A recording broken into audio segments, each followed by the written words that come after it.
সবাইকে শুভ সকাল জানিয়ে শুরু করছি আজকে আমার এই ছোট্ট মিনি ছাদের একটি ব্লগ। তো চারিদিকে কুয়াশায় আচ্ছন্ন।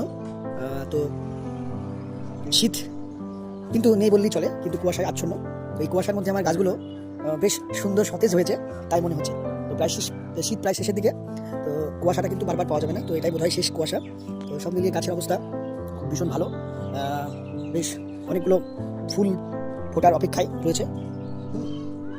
আর একটা ভালো কথা হচ্ছে এই যে আমার সর্বোপরি আপেল গাছ, আমার পছন্দের গাছে ঠিক যে জায়গাটায় রোগগ্রস্ত হয়েছিল সেখান থেকে আবার পাতা গজিয়েছে নতুনভাবে। তো খুব সুন্দর একটা বেশ ভালো ব্যাপার আমার আপেল গাছের জন্য।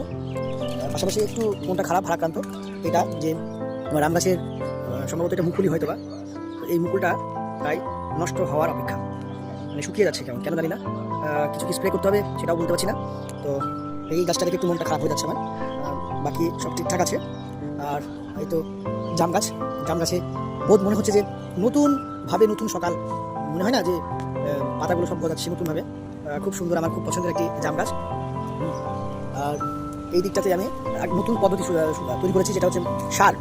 এই যে মাটি, আমি ভালো করে অনলাইন ঘাটলাম, যেটা বুঝতে পারলাম মাটি তো রয়ে আছে, মাটিতে আমরা এই খোল রেখেছি, সরিষার খোল যেটা রেখেছি, পচিয়ে সেই জলটা ভেতরে ফেলে দিই। পাশাপাশি আমরা যে সবজি কাটা, বাড়ির সবজি, মাছ, এই সমস্ত ডিম, এই সমস্ত নোংরাগুলো সেগুলো না ফেলে দিয়ে ওই আমরা মাটির উপর রেখেছি, যাতে সার তৈরি হয়। সব নিয়ে চলছে মাটি প্রক্রিয়া শেষ আজ।